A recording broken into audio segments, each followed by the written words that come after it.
Hey, Kyle is wonderful here again with another wrestling review.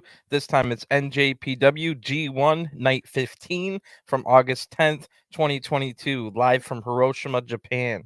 So we got a big night of action here. I'll get into it as we keep going, but man, are we really set up for an amazing final 3 nights after this of block action Saturday, Sunday, Tuesday, ending on Tuesday with 8 block matches, no preliminary matches. So tonight really set us up nicely, and the rest of the tournament as well, for an amazing flurry and finish to these block stages. If you've been a little bit disappointed by the format change with the new 4 blocks having only 6 matches instead of 9 and stuff like that, I think you might find the benefits of that now with this flurry we're about to have on the final 3 nights. So let's just get right into it because I can't wait to talk all about it.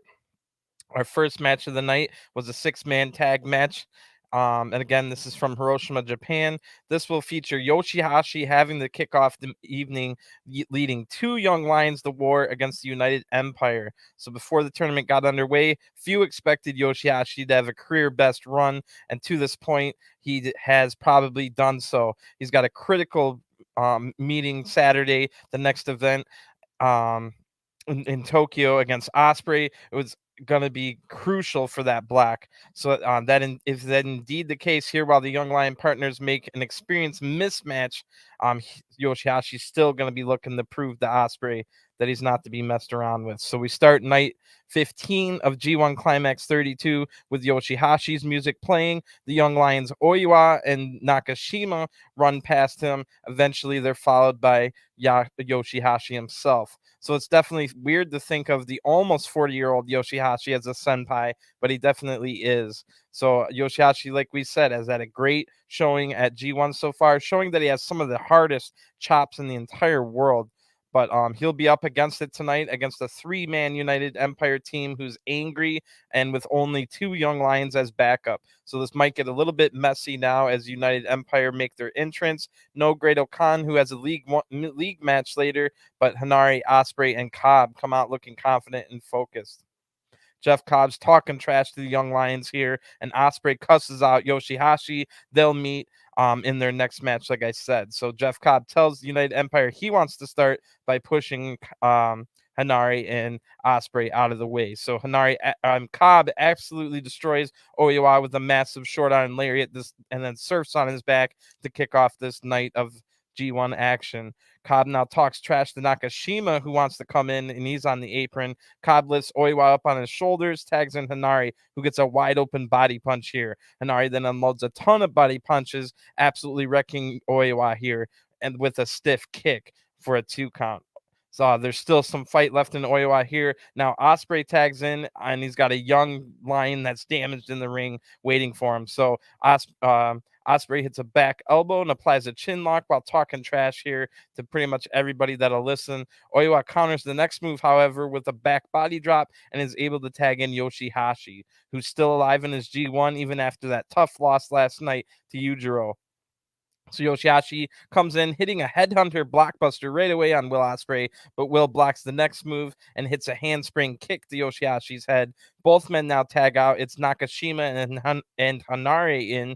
Nakashima hits a bunch of forearms and knocks Henare down with a running back elbow, but Henare blocks a scoop slam after that, and Nakashima hits a few leg kicks, but Henare answers back with 2 big punches here and a spinning thrust kick. Now Henare applies the Ultima Weapon full Nelson, and that gets the Young Lion to tap out here. So the winners of the match by submission, United Empire. Now YOSHI-HASHI and Will Ospreay are talking trash. They will meet Saturday in D block action, which is a must win for both, and it's still possible at this point for the D block to finish on a 7-way tie.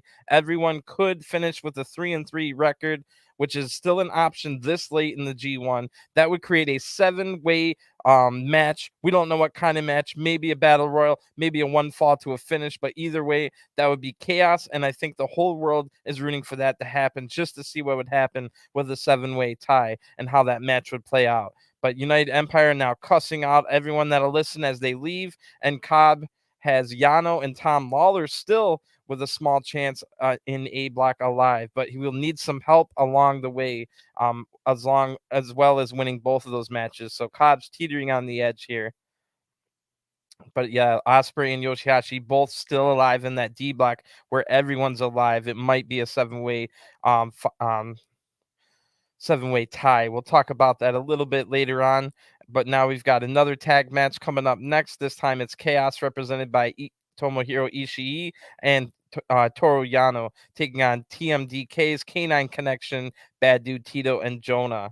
So JONAH's been a difficult man to beat during this tournament, but Yano can lay claim to that very feat with a countout victory on night one. Now JONAH's going to seek revenge on Yano, a man in Ishii who defeated him some months ago on Impact. And I remember that match. It was awesome.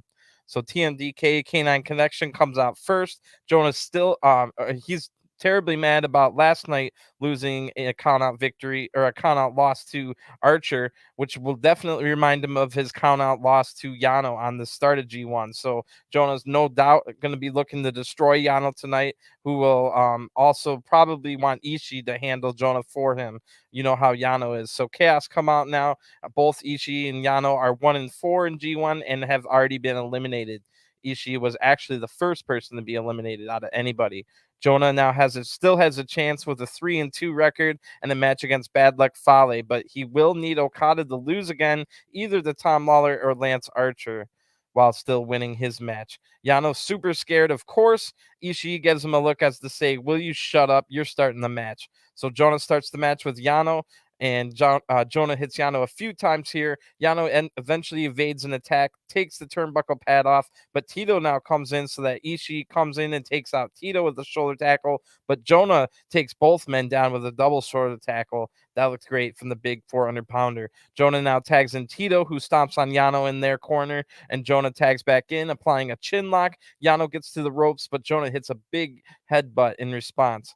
Then Tito tags in and comes in with a springboard on Yano. Tito rakes the boot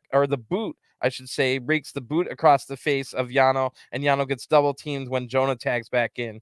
JONAH hits a slam now, but Yano evades the big standing splash here, and Ishii is able to tag in. He tries to match power with the 400-pound JONAH, but Ishii gets knocked down, getting right back up and trying to hit a suplex or a brain buster, but JONAH is able to block it with his big size and hits a standing body splash tackle that looked nice, wrecking Ishii. But Ishii gets back up, ducks under a lariat, and then headbutts JONAH right in the gut, and now Ishii is able to hit the vertical suplex he was looking for. Great show of strength there. That was awesome, and the crowd loved it as well. This is a pretty good tag match right here. Yano now tags in, and so does Tito.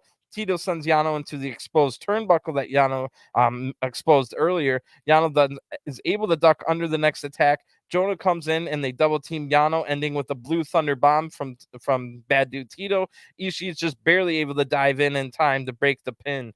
JONAH now destroys Ishii with the lariat. Yano escapes the move from Tito, and Yano pulls the hair of Tito, rolling him up for the 1-2-3.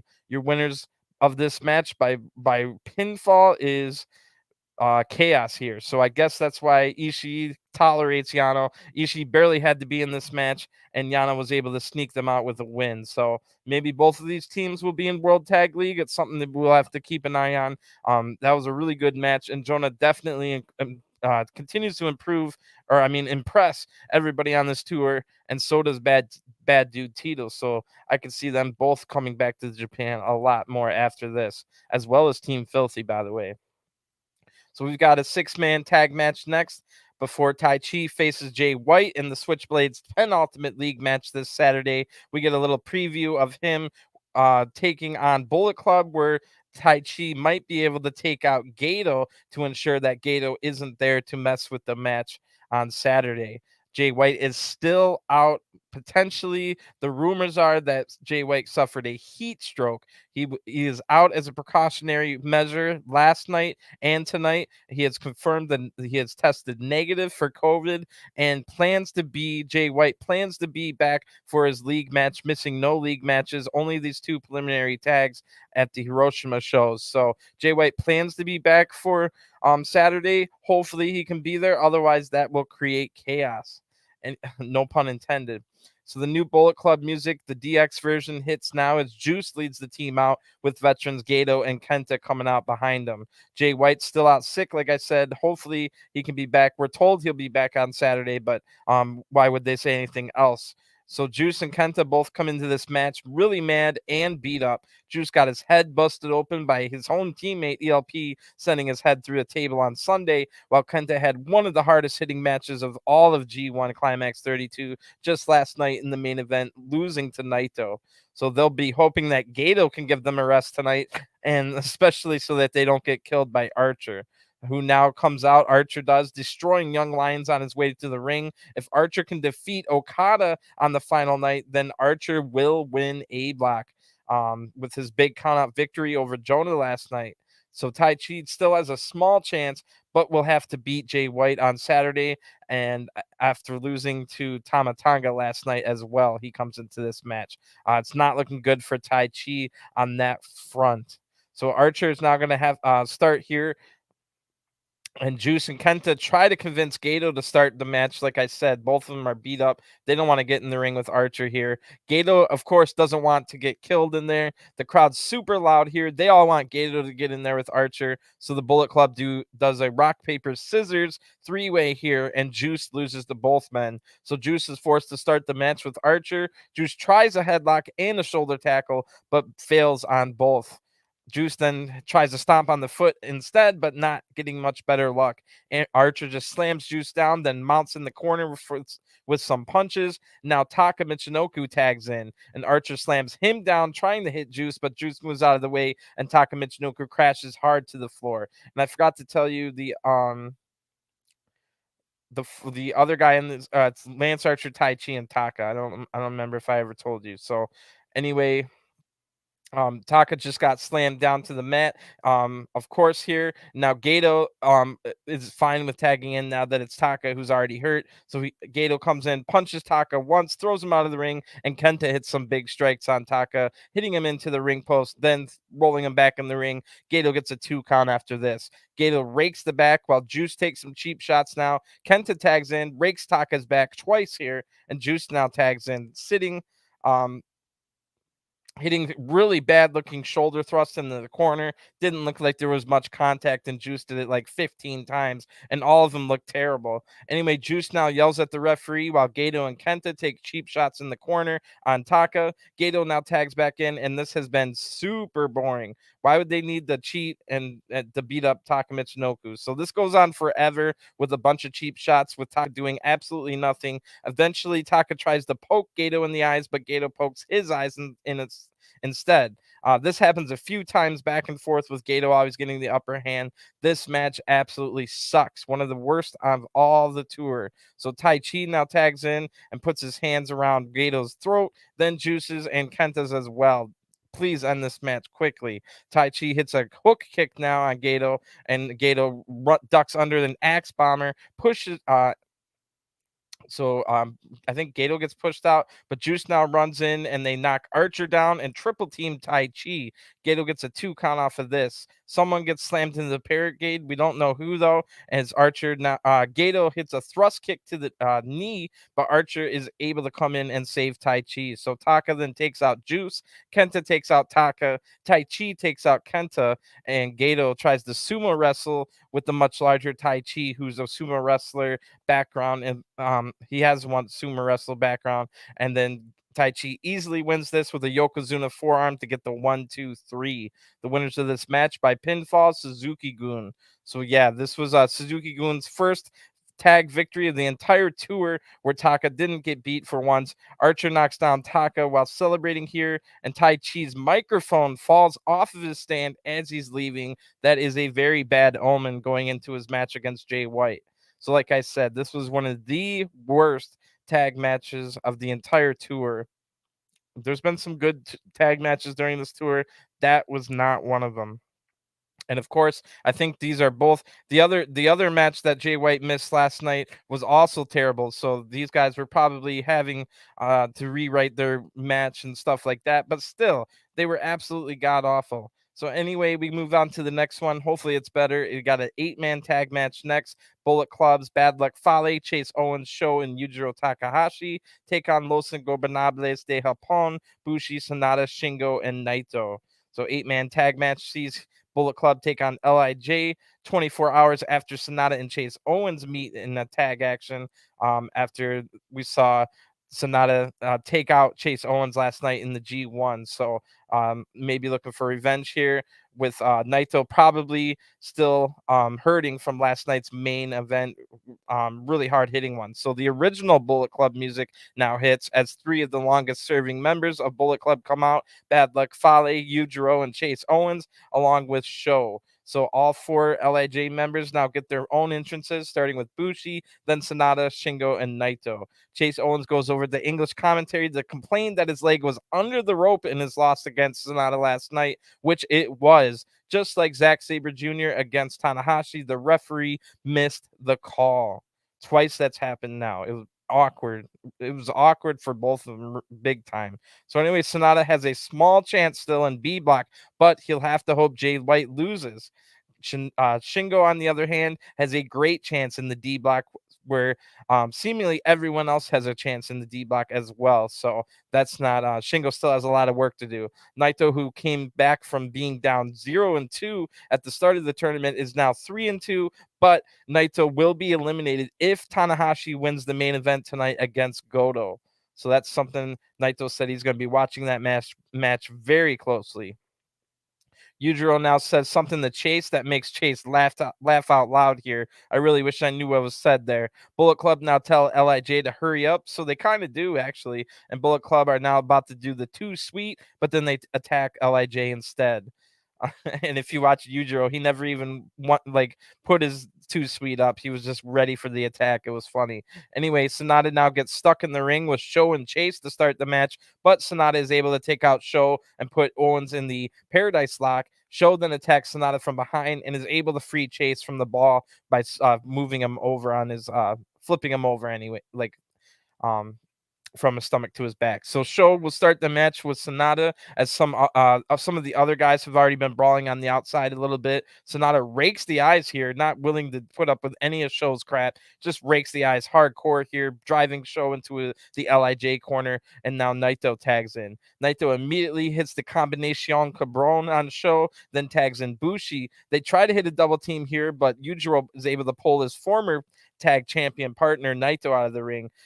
Chase now attacks Sanada's eye on the outside, picking right up where he left off last night. Sho now tags in Fale, who stands on Naito. Chase now tags in and hits a closed fist punch on Naito's face. Then Naito gets trapped in the Bullet Club corner. Yujiro now tags in. He gets a 2 count after a couple of attacks. Naito tries to hit some weak strikes here, and but is able to hit an arm drag and a drop kick combo right after that. Shingo tags in as well now, and he crushes Yujiro with a shoulder tackle. Sho tries to run in, but Shingo takes him out. Fale comes in. Shingo evades his attack, then hits corner lariats to both Yujiro and Fale, and hits a DDT on Yujiro right after.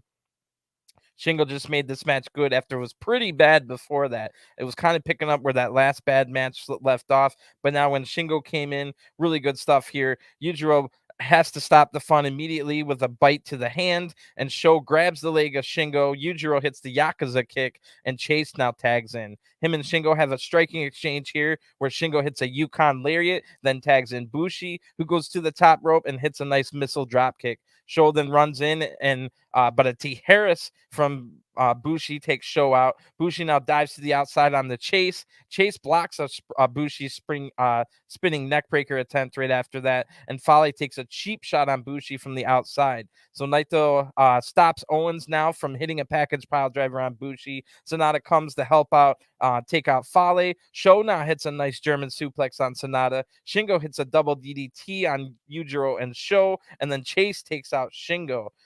Chase now hits the seed trigger knee strike on Bushi, getting the 1-2-3. The winner of this match by pinfall, Bullet Club. So it was looking like a second bad match in a row here, but that ending flurry was pretty fun. But it still kind of makes back-to-back nights here. Both shows in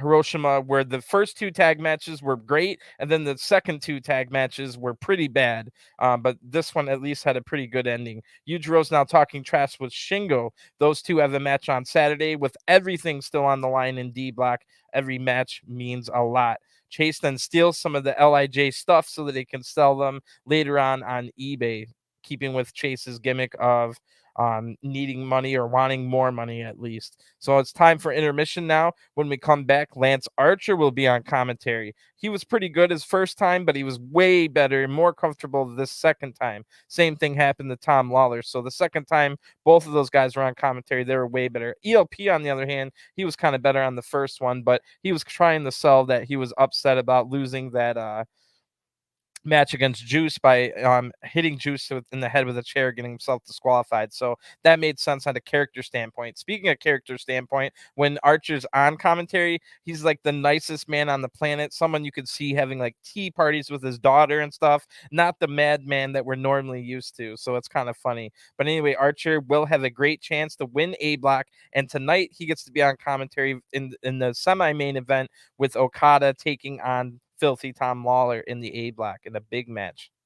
So let's get into it. Our first one is also really big because it's in the D block where everyone's still alive, and it'll be David Finlay, who's been in the clubhouse for a while now at a 3-1 record, finally getting another match here. David has been leading for over a week now in D block, but like I said, everybody is still alive. So David Finlay comes in at 3-1. El Phantasmo comes in at 1-3. El Phantasmo will be eliminated with a loss tonight after David Finlay put a phenomenal string of 3 successive wins against Juice, Shingo, and Will Ospreay. The Rebel now put himself at the top of the board, and it's shaping up with an incredibly competitive pack. With his 3 wins, especially against top contenders, set him a very strong lead, like I said, in the clubhouse, and maybe to go on a final run all the way to the Budokan. But David has to win his last 2 to help secure this spot, starting with tonight against ELP. So based on form throughout the tournament, El Phantasmo is Finlay's most winnable match yet. The 1-3 ELP was crushed after losses to YOSHI-HASHI and Juice Robinson, both over the weekend, back-to-back matches, with the latter defeat coming against DQ against his own teammates. So let's see if Phantasmo can keep his chances alive, or is Finlay going to keep going? So we start this with tonight with a huge match here. ELP comes out first and is the person most in the world that wants a 7-way tie to end D block, with everyone being at 3-3. But that cannot happen unless ELP wins his next 2 matches. David Finlay, who comes out next, would have to lose both of his next 2 matches as well for that to happen. But Finlay comes in full of confidence and well rested after having his first 4 matches near the first half of the tournament. Finlay has been able to ride high while taking it easy in preliminary tag match for the last week. But there is a chance that it was too much time off. After having such a hot start, it could be tough to come out here with the same fire after being uncompetitive for an entire week as everyone else was being competitive. So they start the match here with some nice grappling, amateur style, catch as catch can, where Finlay is able to take control with his superior techers. So ELP shows off his great agility, however, to escape getting in any holds here, and ELP gets the crowd to start clapping. Finlay now attacks the arm of ELP. Finlay hits an arm drag right after, and Archer is fantastic on commentary, way more comfortable than his first time, and he's already making really great points. So ELP then hits a shoulder tackle, flexes the bicep here before quickening the pace. ELP gets the better of Finlay with the quick pace, favoring ELP. But we always saw the technical wrestling edge went to Finlay, maybe the striking as well, but ELP is dangerous on the ropes, has great agility, and loves to get the pace quick, where Finlay isn't quite good at that kind of stuff. So ELP now takes a few nice takedowns, headlock takedowns, to show that he has technical skills as well. Now they trade a bunch of quick pins here, back and forth. Finlay tells ELP, "Oh, that was close. I almost had you." So keep those quick pins in mind for later. Spoiler alert. ELP now says, good stuff, good stuff. And they ELP wants to shake hands, but Finlay kicks the hand away and hits big forearms here. ELP is able to get Finlay out of the ring, however, and then dive on top of Finley from the ring to the outside, but also hurting his own back a little bit as well. ELP then hits some nasty strikes here on the outside of the ring, slams Finley's head into the apron, then hits a nice Asai moonsault. ELP then does a springboard senton back in the ring. Great crisp moves from ELP. Awesome moves. Really fluid. So ELP now hits some big strikes as he's looking more and more focused. He has a new fire under him, maybe after he found out that it can be a 7-way tie still. So ELP hits a middle rope knee drop now, and Finley's in major trouble. Maybe we were right. It was maybe a little bit too much time off for Finley, where he wasn't competitive for an entire week after being so on fire the 2 weeks before that. So Finley is able to Hurricane Rana out of a CR2 attempt here. Big move there for Finley. I mean, a big moment. But Finley then hits a plancha to the outside. Finley slaps the mat really hard on the outside, and I instantly thought about when Randy Orton tore his own shoulder slamming the mat. Finley needs to be careful about that because a wrist injury would ruin the rest of his G1. Back in the ring now, Finley hits some more big strikes, and this is definitely more of a fight than a match. ELP now hits a beautiful lion salt for a 2 count, and we've already gone past the 10-minute mark. That was super fast, and that's a sign of a great match. Archer and Kevin Kelly are making a good match here, great with their awesome commentary. So Finley now hits a blue thunder bomb, and ELP's just barely able to kick out of this. Instead of getting discouraged, Finley fires up instead and hits a rope-assisted stunner for another 2 count. So now Finley thinks over what to do next, goes up to the top rope, again smacking the turnbuckle hard with his wrist, risking injury there. ELP is able to charge in and keeps Finley from diving off. ELP goes up to the corner with him. Finley tries to knock him off, but ELP backflips off and then comes in with a stepped up Insaguri, right into a super Rana off the top. ELP goes up top himself now, hitting a Thunder Kiss 86 splash. But Finley's just barely able to kick out after that great flurry there. The crowd's loving this match. So do I. Finley now counters another CR2 attempt into a Trash Panda attempt, but ELP blocks that, and they trade quick pins again like they were earlier until ELP gets the 1, 2, 3. The winner of this match by pinfall, the headbanger, El Phantasmo. Let's go. 7-way tie. Let's go. I want that so badly. I want to see what happens. I want it to be a 7-way match. First fall wins. I want it to just be craziness. I know there's a lot of New Japan diehards that would hate that prospect, but I'm a man that likes to see the world burn. What can I say? So Archer then says everybody ties in regards to the 7-way tie, and that was awesome from Archer. Instead of everybody dies, he said everybody ties. And I laughed way more than I should have on that. I laughed for like a minute straight, but maybe it was because I was up so late. But I'm laughing thinking about it now. He just goes, everybody ties. God, that's so funny. Finley then wants to shake hands, but ELT too sweets his forehead instead. ELP now improves the 2 and 3 and will take on Shingo on the final day of action next Tuesday in the Budokan. So either ELP will already be eliminated when it comes to that match, or it'll come down to ELP having to beat Shingo and Juice having to beat Will Ospreay on the final night to make that 7-way tie. So either ELP will already be eliminated, or that's what we'll need on the final day if everything else happens on the other 2 days to get us to that final day where ELP would have to beat Shingo and Juice would have to beat Ospreay. That would create the 7-way tie. There's other things that have to happen in the 2 events this weekend, where I don't have it written down in front of me all the ways, but just know that it would have to be everybody perfectly at 3 and 3 to have a 7-way tie in D block. So I'm really rooting for that. Finley falls to 3 and 2 now and will take on YOSHI-HASHI in his final match on Sunday. So Finley will already be on the board or in the clubhouse with his final 6 matches already done after this Sunday, going into the final day on Tuesday. So he'll be hoping that things go his way, but this is not good for Finley. He needed to win this match with everybody clawing and scratching, with everybody in the block still alive. They're all looking to take Finley off the top spot. So really good stuff in the D block, and really shaping up for an amazing 3 final days of block action, which is quickly followed by the semifinal night and the final night. which I can't wait. So let's get to the next match. It's in B block action. Tama Tonga takes on Great Khan. Great Khan's already been mathematically eliminated. However, he said that he wants to stab everybody with the sharp end of his flag stat or the flagpole, and that way, if he just oofs every single other person in the block, he'll win it. But he is Great Khan mathematically eliminated at 1-3. Tama Tonga is 3-1, with Jay White being at 4-0, but they can still meet on the final day as it is. If Tama Tonga can win this match, that match will be winner take all. So by the time August 10th rolls around, Tama Tonga might be the only one with hope of the B block defeating the dominant, of being able to defeat the dominant Jay White.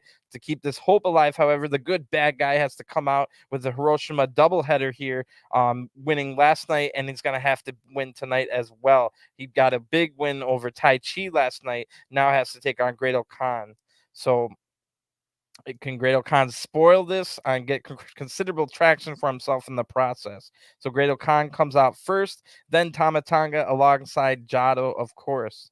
So this one seems pretty straightforward here. When the matches were all announced before G1 started and we got all the schedules and stuff, everyone pointed to where Tama Tonga takes on Jay White on the final day, and I knew immediately that that's probably going to be a winner-take-all situation. Now we're this close to that match on next Tuesday, and everything still seemingly is setting up for that to happen.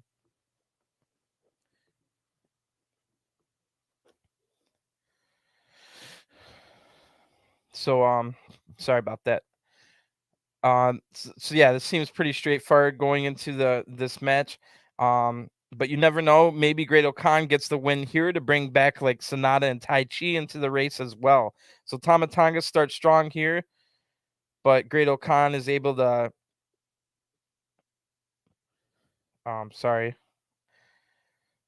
So Thomas starts strong here, but Okan pulls the ears to take control of all things. Then he hits a suplex on Tama, throws him out of the ring, and Okan throws Tama into the barricade hard. Great Okan, who is eliminated, said he would stab everyone in the block with his flag pull. So he's still got a lot of fire in him. Back in the ring now, Khan gets a 2 count off of a slam. No amateur style grappling tonight from Great Khan, which was a little bit of a letdown. I like when he does that, but we get something really cool later on from him instead. So Great Khan now sits on Tama Tonga's head in the corner. Gedo yells for Tama to get out. And while Great Khan's paintbrushing Tama here and then trying to get him to kiss his boot, this just fires up Tama Tonga now, who absorbs strikes while hawking up. Then he blocks a punch and says, "You." No, he doesn't do that, but it was basically the Hulk Hogan Hulk up. Then Great Khan hits a back elbow, but Tama hits a back elbow back, and as we get to the 5-minute mark. So that was also fast, which means that's a sign of a good match. Tama now quickens the pace to his liking, hitting a drop kick here, and Tama takes his shirt off, hitting a splash for a 2 count. Great Khan then blocks an atomic drop and applies an iron claw to transition into a suplex. That's something Great Khan's been doing a lot lately, using the iron claw to transition into bigger moves while they're like have paralyzed or whatever. So Great Khan now takes control with strikes in the corner, then hits a lariat to the back, and then slams Tama into the turnbuckle head first over and over. Tama's looking in rough shape now, who's wrestling back-to-back nights here in G1, but Tom is able to turn it around and slam Okan into the turnbuckle now. Okan gets out and hits a Mongolian chop. Tama counters a charge here with a European uppercut, but wow, one of the moves of the match here, Okan counters a Superman punch with a nasty judo throw in mid-air, catching Tama and slamming him down hard with a judo throw. That was absolutely awesome. One of the best moves from Great Khan all tour. So if he adds more of that alongside his amateur style, I would really, really be excited for Great Khan matches. As it stands, I still don't get. It's not one of those things when Great Khan comes out, I'm like, oh, this is going to be a great match. It's not like a roll your eyes like a Fale match or something like that, or a Yano match. It's not that bad, but still, it's not like exciting. But if he can keep doing some of the more amateur style moves and the judo throws, I would really get into it. So getting back to this match now, right after that great judo throw, a striking exchange now breaks out. Both men are unloading and absorbing big forearms here. Tama goes down and Okan hits 3 Mongolian chops in a row, but then Tama tries to hit a Superman punch. Okan evades, but Tama is able to hit right after that a roll through Death Valley driver. Tama now goes up to the top rope, hits the Supreme Flow splash. Then Okan blocks us. Great Okan is able to block a gun stun attempt right after that and applies an Iron Claw right into an airplane spin. Like I said, he uses the Iron Claw now to transition into other big moves, although I wouldn't consider the airplane spin a big move anyway. Great Okan applies the Sheep Killer now, hit one of his finishing holds here. Great Okan hits a backbreaker and applies the Sheep Killer again. So wow, Tama Tonga in major trouble here, has taken a ton of damage in this match. His G1 might be slipping away as we speak. So Great Okan now applies the Iron Claw, looking to use it into the Eliminator, but he's hit with the gun stun from Tama for the 1-2-3. The winner of this match by pinfall, the good bad guy, Tama Tonga. Wow, who gets up and screams out with joyous celebration here. Tama knew that his G1 almost ended right there, but now Tama Tonga improves his record to 4-1 and is guaranteed pretty much to have a winner-take-all match with Jay White on the final night, pending Jay White not being too sick to continue in his G1 quest. So Tama just had 2 grueling matches here on Tuesday and Wednesday in Hiroshima, but now has 6 days off until that big match against Jay White on Tuesday. Meanwhile, Jay White has been weakened with a sickness all week long. Will have to fight a dangerous Taichi on Saturday in the main event before even getting to that Tama Tonga match on Tuesday. So Tama is going to have to stay sharp. We saw what happened with David Finlay having a little bit too much time off. I don't think the 6 nights is as bad as Finlay's was, but it is kind of needed here for Tama Tonga, who had 2 grueling matches in a row on Tuesday, Wednesday. So next Tuesday, he takes on Jay White. Winner goes through. And I'm thinking that I said this before the tournament started, that I thought Tama Tonga was going to come. It was all coming down to that match. My prediction at the time was they would both lose to Chase Owens and come in at but we don't even need that. Jay White could come in at 5-0, and then Tama Tonga could win that match, and then would have the tiebreaker over with a 5-1 record for both people. But if Tama wins, he'll have the tiebreaker. So a lot of drama here. Great stuff. I predicted that Tama Tonga would probably get all the way to the finals, but then lose. But it would also set up, because of the fact that he would have had to have beaten Jay White at our next big, whatever the next big event before Wrestle Kingdom is, it would set up a Tama Tonga Jay White main event for the title. Now, I doubt Tama Tonga would win that one. So I think I said before the tournament started, Tama Tonga is going to beat Jay White, get to the finals, have a great match in the finals, but lose, but then have a title match in a main event at a different event against Jay White, lose that as well, but probably come out smelling roses. If Tama Tonga's as good as I think he is, he's going to do great against Jay White on Tuesday. He's going to do great in the semis and finals, and he'll do great in the title match, which he'll lose in the finals and the title match. So I think that's how they were setting this up. Before the tournament started, I felt like that's what Tama Tonga was going to do, that he was going to beat Jay White to get a main event title match later on. He was going to get to the finals, have a great match, but lose, have a great match against Jay White at a different event, lose that as well. But then if he does everything that I thought he can do and has great matches in all of those situations, you could definitely be looking at Tama Tonga getting the world title in 2023. And I think that's might be what happens. We never know. Maybe Tama Tonga has a stinker or gets injured or just doesn't impress the right amount of people in some of those matches. But we'll just have to wait and see. I think Tama Tonga can do it. He's got some really crisp, sharp offense. He's got good promos. The crowd loves him. He's got a good body, a good look. He's got a new gimmick by getting kicked out of the Bullet Club, being the good bad guy, part of the main crew now in the Hantai group. So I think it could happen. We'll have to wait and see. It all comes down to Tuesday with that one. But now we go to the C block. Zack Sabre Jr. against Evil. So Zack Sabre Jr. comes into this match at 3-1, and Evil comes in with 2-2 and must win. If Evil loses, he is eliminated. Zack Sabre Jr. could survive a loss, but he definitely would rather get the win for sure. Why wouldn't they? So the international happy dance will likely to occur should Evil lose this place in the G1 Final Four has so far been so far been denied for the fans. But the King of Darkness is teetering on the edge here after losing to Naito and Tanahashi. He picked up wins over Kenta and Aaron Henare by cheating, of course. So mathematically, he's not out of the hunt. And his penultimate match here, Evil must stay in the hunt with a victory, and would also give him a key tiebreaker advantage if he's able to beat Zack Sabre Jr. tonight. So they've had 4 matches between the two, resulting in a 2-2 record. But there's an asterisk next to that, as they were planned for a King of Pro Wrestling match in 2018 that was thrown out before the action even took place. A no contest here would ensure that Evil would be out as well. So he has to get a win. A draw is not good enough. So Evil comes out next with first, I should say, with Dick Togo, of course. At 2-2, Evil still alive, but will be eliminated with either a loss tonight against Zack Sabre Jr., or even if Evil wins, a win by Tanahashi in the main event will take Evil and Naito out regardless. So Zack Sabre Jr. out of 3-1, a loss tonight, and a win by Tanahashi later would eliminate Zack as well. As good as his record is, a Tanahashi win and a Zack loss tonight would eliminate Zack. So Evil goes to Zack Sabre Jr.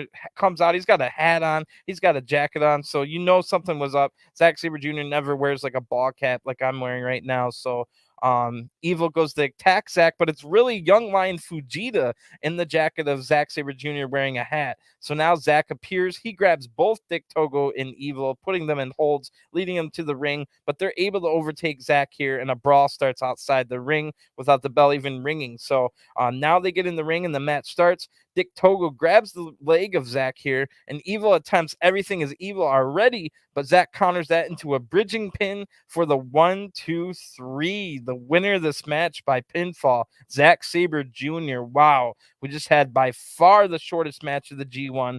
I'm not at all upset about it, because it was just going to be a lot of cheating from House of Torture. So Zack Sabre Jr. wins in about 20 seconds with a bridge pin, and also using Young Lion Fujita as a surprise, wearing his gear coming out as Zack Sabre Jr. So I was completely fine with this short match. Evil said last night in the backstage comments that this match would end in an instant, and Evil was not lying. He was just the one getting beat in an instant.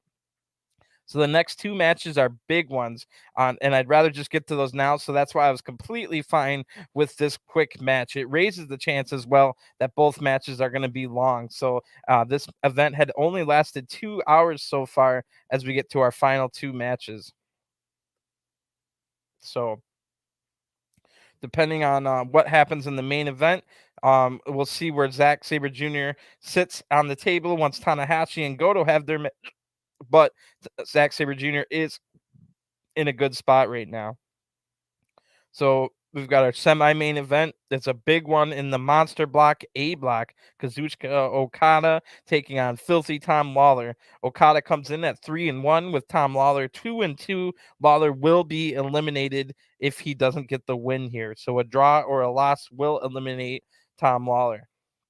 So this is an intriguing semi-main event here. Sees the longest reigning IWGP heavyweight champion of all time take on the longest reigning NJPW strong champion of all time. So Lawler's last 2 league matches have seen him adapt to Japanese competition, I should say, after 2 losses to start his campaign, picking up big wins over Yano and Fale.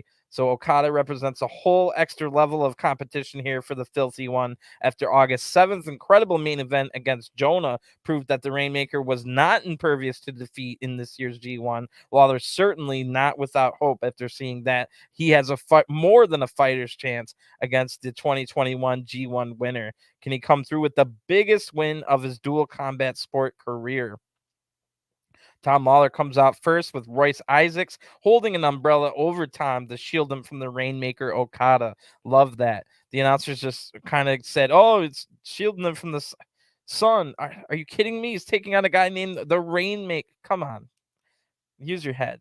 Anyway, Okada's out now, and the crowd actually starts the match with the filthy clap, not the Okada clap. So I feel like fans actually might start booing Okada once they're able to cheer and talk again.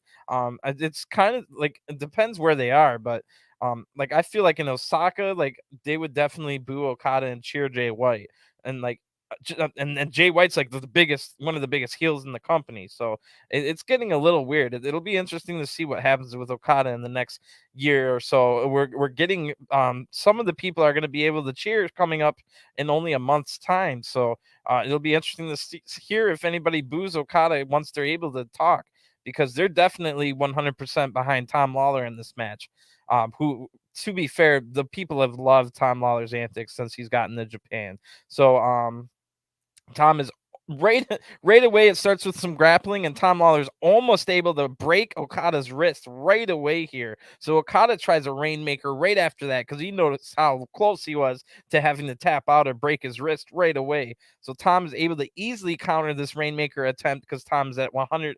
Well, nobody's at 100 health after this grueling tour, but he hasn't taken any damage tonight yet. So the fight now spills outside of the ring, where Tom slams Okada shoulder first really hard into the ring post. Keep that in mind for later. The crowd is now dueling claps. They're split a little bit. It's not 100% for Tom. They're dueling claps here. Some are doing the filthy clap, some are doing the Okada clap, but they're kind of split down the middle here. Back in the ring now, Tom hits some big chops, but this just fires up Okada. Tom ducks under an elbow strike, but Okada comes back with a flapjack right after that. Okada now hits a running back elbow, followed by a DDT for a 2 count, and Archer mentions that his manager in AEW, Jake the Snake, would have liked that one. Too bad Jake the Snake couldn't come over the G1 with Archer. That would have been great. So anyway, back to this match. Okada drop kicks from the corner to the outside, sending Tom Lawler flying. Okada uses this time to recover a little bit, and the match might be a long one. We're already 5 minutes into the match, and it flashed in passed in a flash. So Okada now gets out of the ring and throws Tom into the barricade, then hitting a Yakuza kick, knocking Tom over the barricade, and Tom hits blocks a draping DDT off the barricade into a hammerlock, twisting and bending the arm around the barricade of Okada. So another huge shot to the arm and shoulder of Okada after that ring post shot earlier. Keep that in mind. Immediately when they get in the ring, Tom locks an armbar on that hurt arm. Okada does his best to block it from going fully extended. Tom keeps switching his base and style here, confusing Okada, who just gets to the ropes because he couldn't quite figure out what the heck was going on. He avoids disaster here by getting to the ropes. Tom now applies a cravat, hitting multiple knee strikes to the face, maybe 10 of them in a row, and the crowd's loving it. Tom now hits an Owen Hart spinning heel kick, and Okada fires back with a drop kick. Really, really good match so far with a nice steady pace, not too fast, not too slow. Okada now hits some back elbows to avoid the hold, but Tom hits an enziguri and a drop kick right after that, shotgun drop kick. So I can definitely tell Tom Lawler was a big Owen Hart fan growing up. Got a lot of Owen Hart moves in his repertoire. Okada now hits the air raid crash neck breaker, goes up to the top rope, but Tom counters the elbow drop into an arm bar here. Okada keeps fighting for his arm to not extend, but Tom fully applies it now. Okada, in desperation mode, is able to get to the ropes before his arm gets broken, or he has to tap out. So that one was a close call here. The crowd does the filthy clap for that one, cheering for Tom Lawler as both men now start a forearm battle. Tom's a little bit dazed. He's been taking some big shots to the head, if you remember that nasty kick from Ospreay a week ago. So Tom does not go down, however, starts to fight back, and he hyperextends the arm of Okada twice over his shoulder. Okada blocks the next attack, but Tom almost knocks Okada right out after that with a big strike, getting a 2 count. Okada just barely kicked out of that one. Now the crowd's rallying for Okada to fight back here a little bit, and Tom is able to hit the divorce court shoulder breaker right after this and apply a nasty hold again on the arm, but Okada's just barely able to get to the ropes. That was Okada was caught in that hold for a long time. Now his arm is completely wrecked after all this damage from Tom Lawler. Okada blocks a knee strike, hitting a landslide right after this. Okada tries to hit the rainmaker, but the arm gives way. Filthy Tom Lawler didn't even have to do anything on this particular time. All the accumulated damage to the arm was enough to block this rainmaker. Tom collapsed a little bit here, but he's able to get up and hit a big slam. Now Tom hits 2 nasty knee strikes to the face of Okada, but Okada blocks the nasty knee on the brain attempt. So Tom hits a suplex instead. Now 15 minutes have passed. Tom actually does the rainmaker pose here before looking for the KENTA, but Okada rolls him up real quickly to escape it, almost winning the match, but only getting a 2 count. Tom now hits a big kick to that bad arm and applies another arm bar. Holy crap. Okada counters it instead with a deep pin, as in the pin you would have after a vertebraker or the strong zero, and the referee counts 1, 2, 3. The winner of this match by pinfall, Kazuchika Okada, the Rainmaker. Wow, heartbreaking for Tom Lawler. Tom Lawler wrestled the perfect match here, just got caught with a good pin. Tom can't believe it. He's on the verge of a breakdown, having just gotten eliminated after the fight of his life. Okada shows Tom some respect here, starting a filthy clap for the crowd to join in. And wow, Tom has really, really done a great job with connecting with the fans. Even I feel terrible for this loss here, and it's not even a real fight. I hate to say it like that, but you know what I'm saying. I still feel really bad for Tom on this loss. Awesome stuff. He's done a great job of connecting with the fans. Okada now gets in Archer's face, who was overdoing English commentary. Don't forget. Archer stands up, smiles, and claps for Okada, congratulating him. So they'll fight on the final day with everything on the line. Okada improves to 4-1. Archer is 3-2, and so is JONAH. So it could finish a 3-way tie. But in that case, I think Archer would have the tiebreaker, having beaten both Okada and JONAH, and I think that would get him the win. So I think all Archer has to do is win against Okada on the final day, and he'll be through. But if that's not the case, JONAH would also, if JONAH gets a win in his last match, it might set up a triple threat. I'm still kind of unsure of all the rules, but I would say Archer should win based on the fact that he would have beaten JONAH and Archer both. So something to keep an eye on. Wow, everything's just really setting up nicely. We've got one more big match, the main event tonight, and then we've got 3 more block events after this, and that's it. Then we get to the semis and the finals. So let's get into this big main event. It's Hiroshi Tanahashi versus Hiroki Goto. So Tanahashi is 3-1 coming into this match. Goto is 2-2 and must win to stay alive. So the singles record between these two is nasty in favor of Tanahashi, who owns 11 wins against 3 wins for Goto. So sick of being the nearly man for the last 14 years, Goto declared that his annual catchphrase of the G in G1 stands for Goto would be set aside for this tournament until he wins the trophy for a second time. Despite hard-fought losses against Kenta and Zack Sabre Jr., Goto is still very much in the hunt, with his most significant win being over old enemy Naito to start the tournament. Yet when the terms nearly man and old enemy are concerned, Hiroshi Tanahashi has to be at the top of the list to be mentioned in either context. From Goto's first IWGP Heavyweight Championship challenge in 2007, that remains a career favorite for both men. Although most recently in Osaka-jo Hall this year, when Goto faced the Ace in a last-minute AEW World Championship eliminator ahead of Forbidden Door, Tanahashi represented the very immovable mountain that seems Goto to conquer over the course of this tournament. Just Goto's career record against Tanahashi is ridiculous.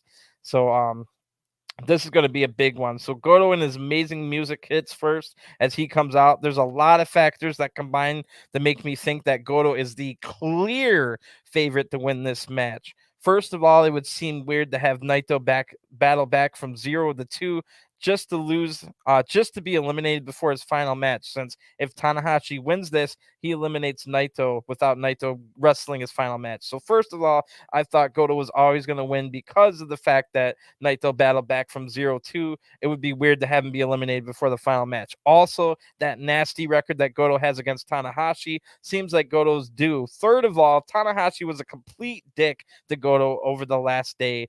And I think Karma might catch up to Tanahashi on this one, who talked about their epic battle back in 2007 and how Goto couldn't shine like Tanahashi can. Also saying that Tanahashi would have gone crazy if he was in Goto's position. Also making fun of Goto's gimmick with the staff as well. Then they were yesterday they were also teammates where Tanahashi came in and helped Goto when Goto was clearly in control and didn't need the help. Just another reminder that Tanahashi always is going to overshadow Goto. So really, I think the karma, along with the fact that we knew that they weren't going to have Naito battled back from 0-2 to not even be eligible once his final match starts. Come on now. So this was one of those matches. Once we got into it with everything that I just described, you kind of knew who was going to win, but I expected a good match, and it was.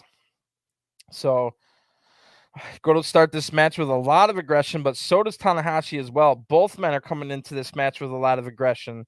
Tanahashi might be working this match a little bit as a heel, but not with cheating. But no, it's pretty much just a straight up match here. Tanahashi gets a deep headlock in that Goto's having a lot of trouble to getting out of. About a minute passes, and Goto is finally able to get out and hit a big shoulder tackle. Tanahashi answers back with a springboard crossbody, and now the fight spills outside where Goto's able to take control. Back in the ring, Goto goes on the attack. The crowd's doing a let's go ace or a Tanahashi clap. I can't quite tell, but it's definitely they're all behind Tanahashi. Poor Goto. Tanahashi now drop kicks Goto's knee, then attacks the knee multiple times here. So 5 minutes have now passed. A little bit of a slow opening, but I'm sure they're going to have a long match, so that's why in this hot, humid Hiroshima summer. So Tanahashi now applies a death lock on the legs of Goto, and Goto tries to slap the face of Tanahashi here. That doesn't break the hold, so Goto has to drag Tanahashi over to the ropes. But that took a while to get out of. Goto already had his knee taken attacked here. Goto definitely has a bad knee going forward, and there hasn't even been a dragon screw leg whip yet used. So Goto hits some massive strikes now, but Tanahashi is able to shake the pain off, and Goto is severely limping now, but he's able to hit a lariat, and it did not have much power behind it, however. Goto stays in control as the crowd cheers for Tanahashi to fight back. Tanahashi hits a few back elbows able to counter an Ushi-Hiroshi attempt with a reverse sling blade. Like the inverted sling blade from the front. So Tanahashi hits a first dragon screw leg whip first dragon screw leg whip of the night, followed by another one quickly. Both of them inverted while Goto was laying on the ground, which makes it look even more painful. I think it would be more painful. So Tanahashi now applies a clover leaf on the legs, and Goto is in major trouble, but he doesn't even think about tapping. He's only thinking about getting to the ropes so that he doesn't disappoint his son, who wants him to win G1, the IWGP World Heavyweight title, and the AEW World title. Lofty goals from Goto's son. 10 minutes have now passed.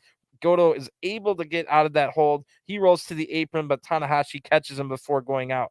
Goto desperately here is able to block a dragon screw leg whip across the ropes. And if that was hit, it might have ended the match right there. Goto tries to hobble up to the top rope, but he takes forever. And of course, Tanahashi is able to meet him up there. They start a forearm battle while on the ropes here. Then Goto tries for a super GT something here, but Tanahashi hits a superplex instead. On the mat now, Goto counters a hold into an armbar. Tanahashi's in a little bit trouble here because Goto has the leverage to potentially break the arm here, but Goto sits back instead, trying to rip the arm out of the socket. Tanahashi just barely able to get to the ropes before that happens. Now Goto's able to lift Tanahashi up, and he hits the Ushi-Hiroshi, but that was a mistake, hurting his own knee on the move.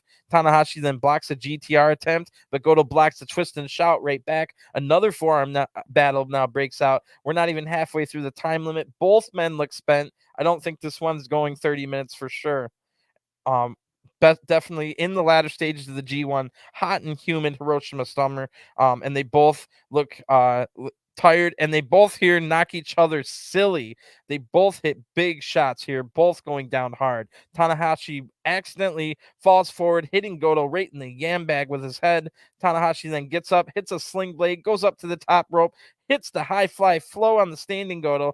Then while Goto's laying down, he tries for the high fly flow, but both men are now down because Goto is able to evade. Now we see there is absolutely a ton of blood pouring out of the mouth of Goto. So when I was talking about them both getting knocked silly just before that, Tanahashi hit one of those big slaps to Goto where Tanahashi actually broke Goto's jaw with that same move about 10 years ago. So Goto is almost able to win the match here with a roll-up because he knows he's in desperation mode. He can taste his blood. Obviously, it's pouring out of his mouth. He might have a broken jaw. So Tanahashi barely kicks out in time.